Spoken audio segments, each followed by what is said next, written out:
Hey guys, this is Jerry. Today we are looking at the all-new Subaru Crosstrek. This is the brand new product for Subaru New Zealand market. So Subaru Crosstrek, obviously it's named a Crosstrek in other countries before, but in New Zealand market and Australian market, this was always named as the Subaru XV. So Subaru has decided to name all these products across all regions as the new Crosstrek instead, marking the new generation obviously. So overall dimension and size, this is very identical to the older last generation, which carried from 2018 all the way to 2023, and the XV in particular. So consider this as a upgrade or future generation for the XV, but renamed as Crosstrek, so to speak. So from the outside, we have a sharp LED headlights with daytime running, and we have a black grille with the Subaru logo. So all new Subaru Crosstrek will also get the things like front-facing camera, side camera, rear cameras as standard. At the front, looks definitely more rugged in terms of the plastic paddings, all that things across the trim. On the side, on this particular vehicle, we are getting the 18-inch alloys, so that's quite good looking. It's a two-tone finish, machine wheels and everything. Again, around the wheel arch, even underneath the trim, around the rear wheel arch, we all get these plastic paddings. Makes feels a little bit more rugged. Obviously, this vehicle is the symmetrical all-wheel drive. Behind, we have a different tail light compared to last generation. This kind of tails out. This reminds me of the new sort of Outback on the lineup, so that's a little bit different. And under the logo, we have the symmetrical all-wheel drive as per standard, and the new name is Subaru Crosstrek as per standard. So overall, the body shape is very similar. Obviously, it has a very large population or customer base for the Subaru products. The worst thing Subaru wants to do is change the whole thing and completely lost its original market. So it's good, it's maintaining its production and design. On the top, we have the new roof rails as well. It's a little bit different shape, all that things, but feels steady. So overall, very nice looking car for outside and definitely good refreshment. Behind the boot, we have a very identical boot space compared to the last generation as well. And standard for New Zealand market, we're getting a full-size spare wheel. This is always handy if you go off-road or if you drive on-road. And parcel tray, that's pretty identical to the last generation. Still manual tailgate. Opening the rear seats, we see a very wide opening. This is quite close to a 90-degree opening. That means fitting baby seats or anything like that is very simple. And in terms of space, the seats wise is very soft. So all the new ones, this particular one is the premium spec, by the way, will get the snapper leather seats. They are very soft, you can feel them, and so they are very wide, supportive, comfort, everything.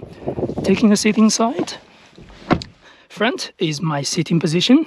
I'm about 178 centimeters tall, and I've got a good amount of leg room. This is identical to last generation. I do think I feel a little bit more space compared to last gen, but identical overall. Underneath, we have USB charging, USB-A and Type-C supports the charging. There's no air vents at the back, which is annoying, but again, this is a compact SUV. You should be able to get enough, aircon from the front. Center armrest, that's always handy. Overall, sitting position is quite good. I still get good amount of headroom on the top, as we can see, and a small glass roof on the top, if you need that. And before we jump in the driver's seat, we'll also have a quick look at under the bonnet as well.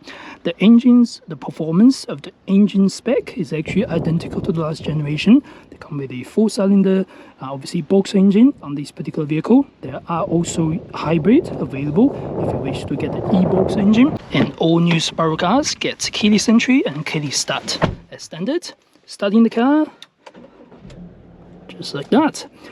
So it's a shame we don't get the full digital dashboard, anything like that. We still get the small traditional sort of digital dash and analog on the side, but we've got enough information that we want to display using all the menu button, info button if we need. The steering is identical to a lot of Subaru vehicles, with a lot of controls on the right for your driving functions, system packages, SI drive for your sports and intelligent drive. And on the left, we have all the controls for the music, for the screen and all that things. So pretty simple, and the paddle shifters behind. In the center, we get the brand new screen. This is a screen that's also available on the new Subaru Outback and WRX and all that things. So good screen in terms of features. We get wireless Apple CarPlay, Android Auto available on this particular screen. Underneath we'll also find the wireless charging pad, which is always good to have. And we have things like reverse camera or even surround view camera if you have anything like that.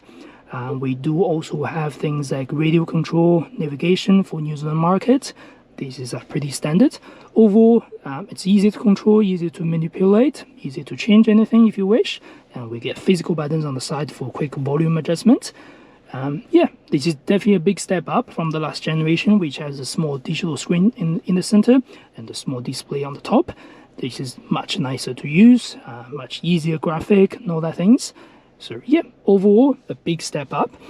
And in terms of quality, all the touch on the side, on the armrest is all soft leather, and steering is quite soft. The small touch soft plastic on the top.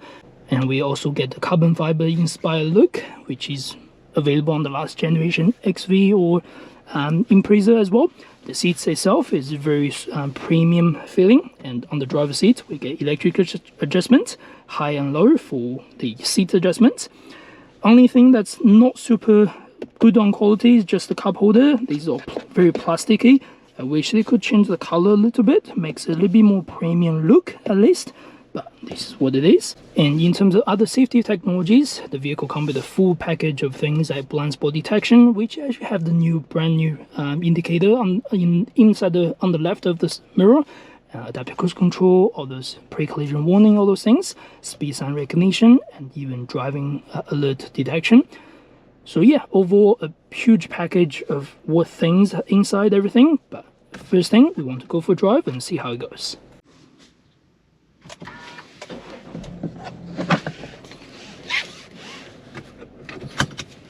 Alright, first thing, let's have a look at the reverse camera over here. So put on reverse, it's a good quality, overall quite sharp. You are getting good guidance over the things. Additionally, you can also click the view button to be able to see what's around the vehicle. So that's quite handy for overall view for this particular vehicle. Alright, we are good to go.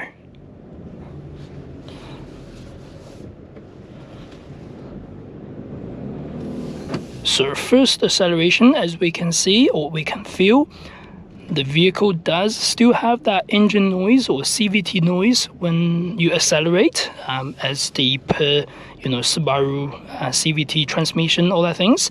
This is identical to the last generation. As we can see, it's come with the pretty much same identical technical numbers compared to the last generation. But once we get on the road, once we start driving around, you feel the acceleration and transmission. It talks to each other a lot better than the last generation. Maybe not 100% better, but it's very good marginally better. And it just feels a little bit more smooth, a little bit more refined overall in terms of the driving quality. And you will feel the cabin noise is a little bit better too, thanks to its refined suspension, all those things. Feels a little bit more premium. I don't know how to say it in terms of driving. I've driven a lot of old Subaru XVs because I used to be a Subaru salesperson back in the days, and this feels very different, honestly, so to speak, which is good, which is really good thing. There's always small adjustment or small improvement on these Subaru products, and also small improvement or small points from the driving part is always the selling point for the new product. I guess that's always the Subaru approach. They won't change dramatically on a lot of things. They want to maintain its driving and comfort, which is good. The old Subaru XV has always been very comfortable, relaxing to drive, and this one just is even better in some ways. And next thing we want to talk about is probably the price. So unfortunately, there's a big price jump for the new product. The old one used to be sitting around, $35 to $40 something $1,000 for New Zealand market back in the days for a brand new Subaru XV. And now these ones, this is the petrol premium. It's just around 50 grand, then plus the government charges, everything. So there's a big jump on the prices. That's due to the inflation, also global shortage, cost, everything. This is quite standard across all the vehicles. Unfortunately, Subaru has no exception, and these things will just kick in, and yeah, we just have to deal with it, unfortunately, as a consumer on the market. But you will always feel like there's a lot of equipment added, Napa leather, which is not available before, and Harman Kardon sound system that's on the higher spec, that's not available as well. So that's again good feature, and a big tablet screen, and again a 360 camera, that's not even available before either. So these are something good improvements that has been done for this car. In handling, it's good. So just like all the other Subaru cars, the handling part is never a disappointment, thanks to its symmetrical drive system and also very low gravity for the whole chassis and then even the engine, the box engine. Yeah, it definitely has that, you know, good steering assistance. When you go around the corner, it's listening to you, it's talking to you. It's not like super dull, it's not doing anything for you. That's always really good. Quietness, overall it's pretty quiet for the cabin, for the chassis, but you are getting good amount of noise from the engine bay, as we said about the CVT transmission. This is not something you will be able to avoid, unfortunately. But yeah, using this as a cruise vehicle, very, very nice. It's only from 0 to 20. When you try to accelerate, you do get a little bit engine noise. Apart from that, super quiet. And looking at the mirror, speaking of that, we have the visibility, which is again a very good Subaru advantage, where no one ever, you know, noticed back in the days. It's got huge like quarter, you know, glass that allows you to see what's around you at the front. It's got a good size wind mirror. It's got good size rear view mirror and rear windscreen. So overall, the visibility on these vehicles is really good.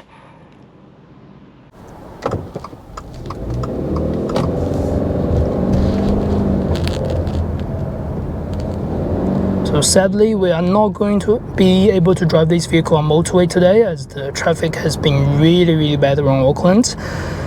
But these still give you a good impression about how the car drives around the city, drive around the corner, everything.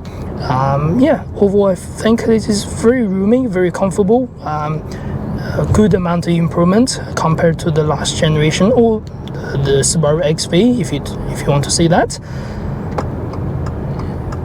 And I think as a typical Subaru owner, you won't be disappointed with its upgrade. And as someone who is looking for a new car, this is still a good product to look into as a consideration.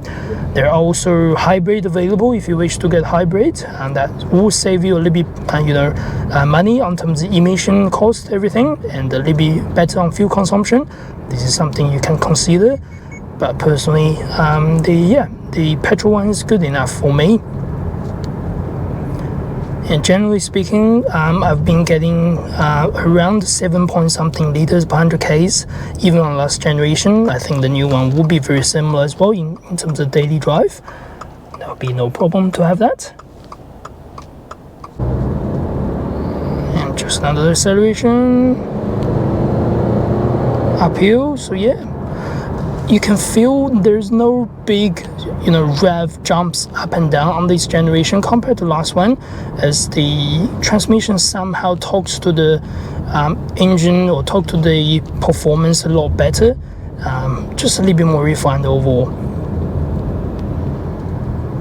And the suspension itself is soft enough to absorb most bumps.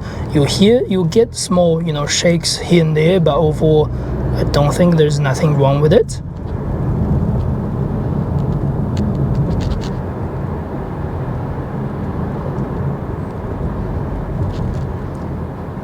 So yeah, overall very pleasant drive on this new Subaru Crosstrek. And if you're interested in any other videos in the future like this for any other brands, please make sure you subscribe and like. That would be really helpful for the channel. And I think that's all. We'll see you next video. Thank you very much.